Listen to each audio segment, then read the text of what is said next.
My name is Greg Brown, your host of Evolution TV, and today I want to give you guys a perspective that completely shifted the way I saw business. And I don't know where I'm going, but I'm learning as I'm growing. That's the evolution. So guys, if you follow me for any amount of time, you know back in high school, college, I played basketball forever, right? Traveled, lived out of the country. But in the meantime, behind the scenes, guys, I was actually doing a lot of video content. So I shot weddings, guys, at one time. I shot for trainers.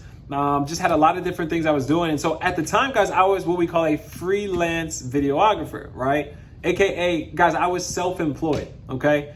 And so this video is to go over something, guys, that completely shifted the way I see business, to take me from someone who was self-employed to now running a business, guys, across the country, agents from North Carolina up to Connecticut, multiple office guys, and we're scaling a business. And so what I didn't know, guys, at the time, I didn't know the difference between being self-employed and being a business owner. Guys, for those of you guys that don't know, the number one difference between someone who's here's the word, self-employed, and someone who runs a business is going to be people and systems. And so, guys, this concept today is what got me to understand the difference between the two. And so, guys, I remember reading a book. I think the book is called The E-Myth, okay? And so the E-Myth, guys, talks about it's the entrepreneur myth. It's the myth, the misconception of entrepreneurship that many of us buy into early on as business owners. And so this is example A, Exhibit A.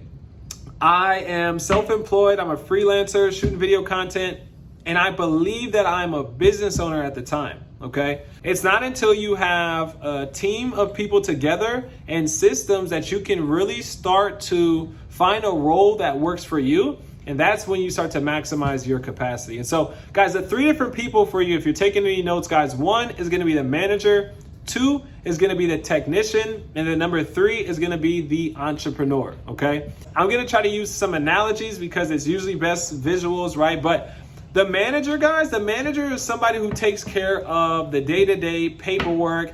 The manager is taking care of anything that comes into the business that's internal. Like, hey, it's already here. Now we have to figure out processes. Now we have to do paperwork, all that different stuff. Okay, typically you want admin guys to be able to handle the management of an organization. Again, if you're self-employed, you have to do it yourself, okay? Now, from there, guys, we have what we call the technician, okay?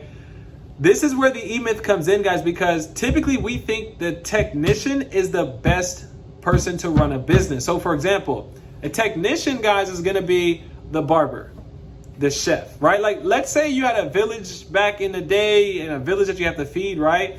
The manager would probably be like the women, right? The food is brought in, it's cooked, and now we have to feed it to the kids. We have to tend to the kids, grow the village, right? The technician is like the cook, okay? The technician is like the chef, right? Typically, guys, in a business, the technician is the person that they make it happen, right? They are the top salesman. They are the most skilled with the product that you offer. If it's a t-shirt company, if you're, for example, guys, I'm in financial services, so the person that is the most detailed when it comes to financial services, maybe you run a tech company. That technician is like the tech nerd, right? Or like the person just knows the ins and outs of the industry, okay? Now, why is this sometimes a myth or E-Myth? Because in order to run a business, the most successful business owners, guys, aren't necessarily the technicians. They can be, but guys, the third person that you need in any successful organization is the what? It is the entrepreneur. It's the business owner.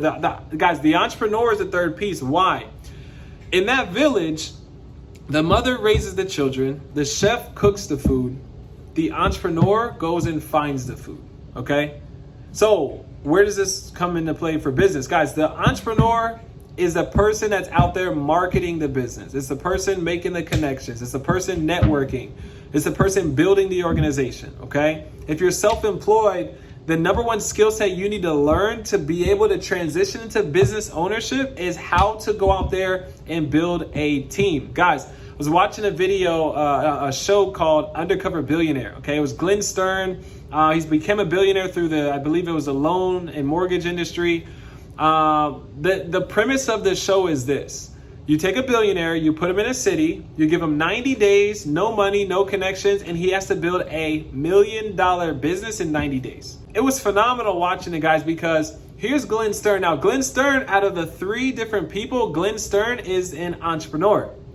So what does he know? The number one skill set of an entrepreneur is to get people together, to cast vision for where the organization is going. We go out there, we market, we find the business, we find that we build the team, right? And so what happened? Glenn Stern gets to Erie, Pennsylvania. This guy built a team before he even knew what industry they were going to be in. He ends up recruiting a team together, casting vision for where they're going. He said, hey, look, we're looking to build $1 million business here over the next 90 days. We're not even sure what industry we can get in. I'm not even really sure that I can pay you right now. But if you want to be a part of something big, we're looking to do something that this city has never seen before, right? Through his confidence, through the skill set that he has with people, the ability to cast vision, right? And his business savvy, he was able to put a team together. And then once they determined the industry they were going to be a part of, he found what we call a technician. A technician, they wanted to open up a beer company. So he found somebody who was a expert in the beer industry. And then he found people that can hold things together and become the managers. Okay. And so why do I bring that up, guys? Because as you go into your business, I know we have a lot of people that watch this channel, new business owners, people that are self-employed, all that good stuff, guys. Understand that in order for a business to scale, in order for a business to grow, the number one skill set of an entrepreneur is people. Again, the number one skill set of an entrepreneur is people. It is not being the expert of the product in your industry. That's important. But if you're an expert in your industry, but you don't have a way of going out there and scaling an organization, you're going to stay flat.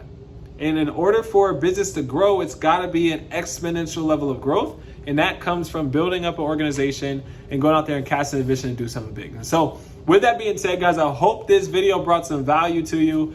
If it did, guys, take this video, like, share, subscribe, send it to somebody that you know that's looking to scale an organization, guys. I'm excited for what we're doing here at Evo TV. I'm hoping that we can bring some value for you guys, some different ways of looking at things in order to help you grow.